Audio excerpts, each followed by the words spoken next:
সম্মানিত দর্শক মণ্ডলী, আসসালামু আলাইকুম। দেশ এবং দেশের বাইরে যে যেখান থেকে দেখছেন সবাইকে আন্তরিক শুভেচ্ছা এবং অভিনন্দন। চলে আসলাম আপনাদের মাঝে ধানের আপডেট নিয়ে।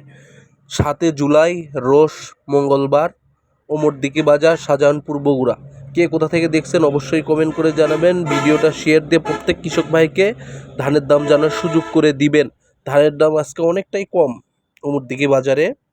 তারপরেও শুরু করা যাক মিনিকেট ধান। সবচেয়ে ভালো কোয়ালিটির মিনিকেট ধান আজকে বিক্রি হইল 1200 থেকে 1380 টাকা পর্যন্ত।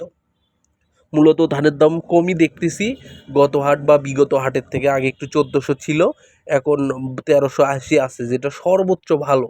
কিন্তু আলুর জমির যেগুলা ধান সেইগুলা ধান কম দামে বিক্রয় হচ্ছে, 1200, 1250, 1300, 1320 এরকম দামে বিক্রয় হচ্ছে উমরদিঘি বাজারে। আর আমাদের উমরদিঘি বাজারে 40 কেজিতে মন বিক্রয় হয়।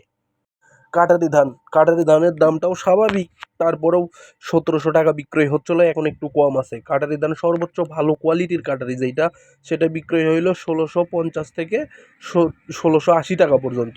আর যেটা নর্মাল সেটা 1500 টাকাও বিক্রি হয়েছে, 1500, 1550, 1570, 80, 1620 এরকমও ক্রয় বিক্রয় হয়েছে উমরদিঘি বাজারে। কিন্তু যেইটা সবচাইতে ভালো আগুর জমির ধান এবং কোয়ালিটি এবং কালার যেটা ভালো, সেটা 1680 টাকা বিক্রয় হচ্ছে উমরদিঘি বাজারে।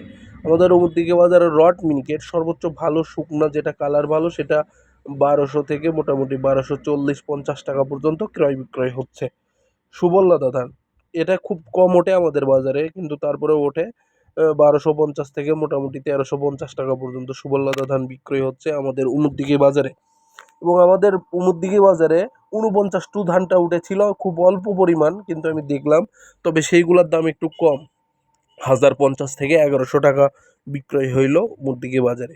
এবং আমাদের উমরদিঘি বাজারে সরিষা সর্বোচ্চ ভালো কোয়ালিটির সরিষাটা বিক্রয় হচ্ছে 3500 থেকে 3650 টাকা মন। আমাদের উমরদিঘি বাজারে আরও ছিল আলু, পাকড়ি আলু, যেটা সর্বোচ্চ ভালো কোয়ালিটির পাকড়ি আলু, সেটা 700, 800, এমনকি 1000 টাকাও বিক্রি হয়েছে। এগুলা বাড়ির আলু, স্টোরের না। অনেক মানুষ বাড়িতে রেখেছিল, সেইটাই বাজারে নিয়ে গেছে, সেটাই বিক্রি হইল 700, 800, 900, 1000 টাকা পর্যন্ত। এবং পাখরি থেকে শুরু করে আমাদের ওখানে কিছুটা অ্যাস্ট্রিক আলু ওঠে, সে অ্যাস্ট্রিক আলুর দামটা আপনার 400 টাকা, 500 টাকা এরকমই।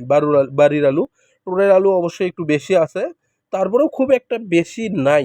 আমরা কৃষক অবশ্যই লসের মধ্যে আছি। তো আমাদের পার্শ্ববর্তী হাটে 90 ধান সবচেয়ে ভালো কোয়ালিটি 2100 থেকে 2400 টাকা বিক্রয় হয়।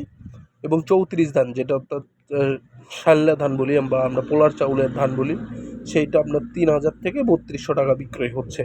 আপনারা কে কোথা থেকে দেখছেন অবশ্যই কমেন্ট করে জানাবেন, এবং আমার ভিডিও আপনাদেরকে কেমন লাগে এটা অবশ্যই কমেন্ট করে জানাবেন, এবং ভিডিওগুলো আপনারা শেয়ার দিবেন।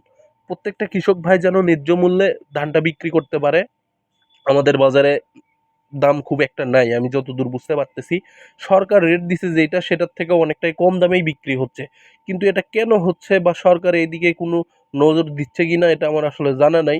1400-র উপর থাকার কথা সরকারি রেট, সেই হিসাবে ধানের দাম 1200, 1250, 1300 এরকম দামে বিক্রয় হচ্ছে। আসলে এত কম দামে কেন বিক্রয় হচ্ছে? মধ্যস্থ ভোগীরা তারা কি বেশি ইনকাম করতেছে কিনা, এটাই হচ্ছে মূল বিষয়। মানে যারা ব্যবসা করতেছে তারা বেশি ইনকাম করতেছে, কিন্তু আমরা কৃষক, আমরা লাভবান হতে পারতেছি না। এইরকম যদি কিছু হয়ে থাকে, তাইলে সরকারের অবশ্যই এইদিকে নজর দেওয়া উচিত, এবং ন্যায্য মূল্যে কৃষকদের দামটা দিলে তারা অবশ্যই আগ্রহ হবে চাষাবাদে। তাছাড়া এমন অবস্থায় পড়ছি আমরা, মানে এত পরিমাণ লস খাচ্ছি আলুতে, ধানেতে, পেঁয়াজে, সব জিনিসেতেই, তাইলে আমরা কৃষক আর আগ্রহ হারাবো চাষাবাদে। ধন্যবাদ।